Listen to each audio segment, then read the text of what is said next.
اعوذ باللہ من الشیطان الرجیم بسم اللہ الرحمن الرحیم۔ Welcome to my channel Asif Raza TV وی۔ دوستو، ویڈیو سٹارٹ کرنے سے پہلے آپ دوستوں سے ریکویسٹ ہے کہ پلیز میرے چینل کو سبسکرائب کر دیں اور ویڈیو کو لائک ضرور کر دیں۔ ایک دفعہ حضرت سلیمان سمندر کے کنارے پر بیٹھے تھے۔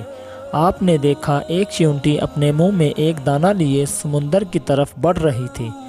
چیونٹی جب سمندر کے کنارے پر پہنچی تو ایک مینڈک سمندر سے باہر آیا۔ اس نے اپنا منہ کھولا اور چیونٹی اس کے منہ میں چلی گئی اور مینڈک سمندر کی گہرائی میں چلا گیا۔ کچھ دیر گزرنے کے بعد وہی مینڈک دوبارہ سمندر سے باہر آیا اور اپنا منہ کھولا۔ اس مینڈک کے منہ سے باہر نکل آئی، لیکن اب چیونٹی کے منہ میں دانہ نہ تھا۔ حضرت سلیمان علیہ السلام یہ سب دیکھ کر بہت حیران ہوئے۔ آپ نے فوراً اس چیونٹی کو طلب کیا اور پوچھا کہ یہ کیا معاملہ ہے؟ یہ تم کیا کر رہی ہو؟ ابھی تم دانہ لے کر مینڈک کے منہ میں گئی تھی، تم کہاں گئی تھی؟ یہ چیونٹی کہنے لگی، اے پیغمبر خدا، اس سمندر کی گہرائی میں جا کر دور ایک پتھر ہے۔ یہ پتھر اندر سے خالی ہے۔ اس پتھر کے اندر ایک کیڑا رہتا ہے۔ اللہ نے اس کیڑے کو ایسے مقام پر پیدا کیا ہے کہ وہاں سے نہیں نکل سکتا۔ وہی اس کی کل کائنات ہے۔ مجھے اللہ نے اس کام پر مقرر کیا ہے کہ میں اس کو کھانا پہنچاؤں۔ اللہ نے اس مینڈک کو مامور کیا ہے۔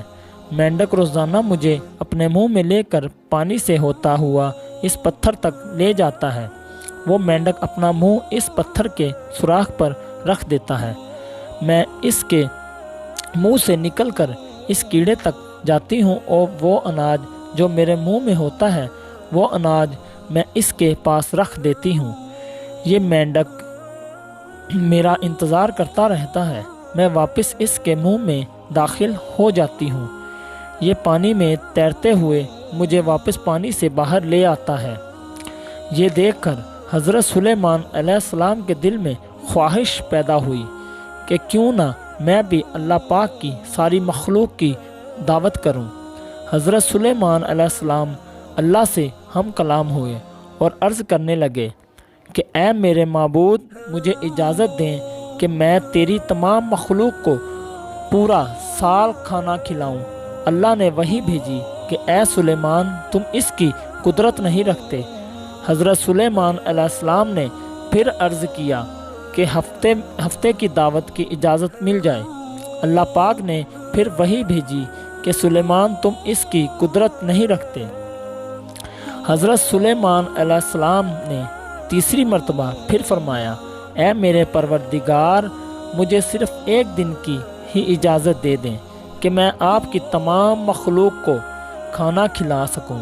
اللہ تعالیٰ نے تیسری مرتبہ پھر فرمایا، اے سلیمان، تو اس پر قدرت نہیں رکھتا۔ بہرحال اللہ تعالیٰ نے حضرت سلیمان علیہ السلام کو ایک دن کی اجازت دے دی کہ وہ دنیا کی تمام مخلوقات کو کھانا کھلائیں۔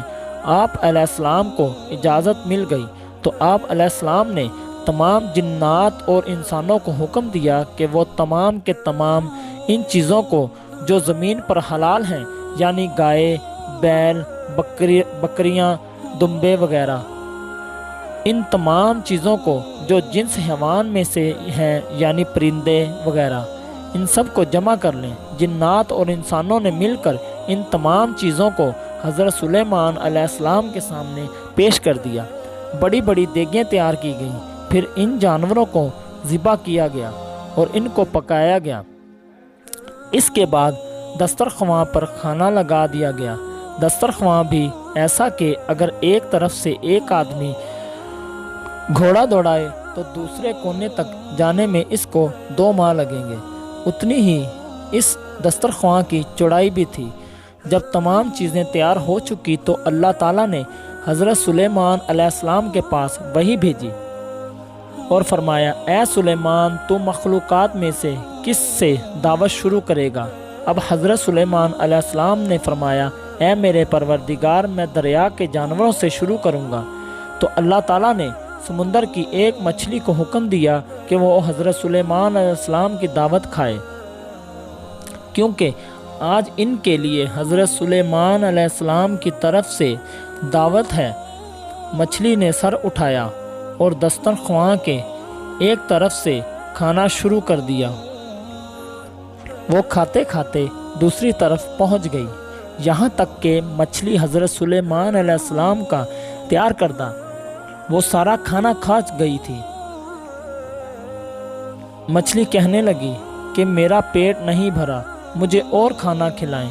اے سلیمان، آپ خوب جان لیجئے جو کھانا آپ نے کئی روز سے بنایا تھا، جس کھانے کو آپ کو بنانے میں کئی دن لگ گئے تھے، اتنا کھانا میرے پروردگار مجھے ایک دن میں 3 مرتبہ پہنچاتا ہے، اور آج تک کبھی بھی اس میں کمی نہیں ہوئی۔ اس لیے اے سلیمان، آج میرے کھانے سے روکنے کا سبب تو بنا ہے، کیونکہ رزق تو نے اپنے ذمہ لیا تھا اور تو نے میرے کھانے میں کمی کر لی۔ اسی وقت حضرت سلیمان علیہ السلام اللہ تعالیٰ کے سامنے سجدے میں گر پڑے اور کہنے لگے، اللہ پاک وہ ذات جو کفالت کرنے والی ہے مخلوق کی روزی کے ساتھ، مخلوق جانتی بھی نہیں کہ کہاں سے آتا ہے۔ دوستو، بے شک ہمارا رزق اور خالق اللہ تعالیٰ کی ہی پاک ذات ہے، اس کے خزانے میں کوئی کمی نہیں۔ وہ الگ بات ہے کہ ہمیں مانگنا نہیں آتا۔ کبھی بھی اپنے مال دولت اور اپنی کرسی پر غرور مت کرنا، اور سب کچھ ہوتے ہوئے بھی اللہ تعالیٰ سے ہر وقت مانگتے رہنا۔ دوستو، ویڈیو اچھی لگی ہو تو چینل کو سبسکرائب کر دیں اور میری اس ویڈیو کو لائک ضرور کر دیں۔ اللہ حافظ۔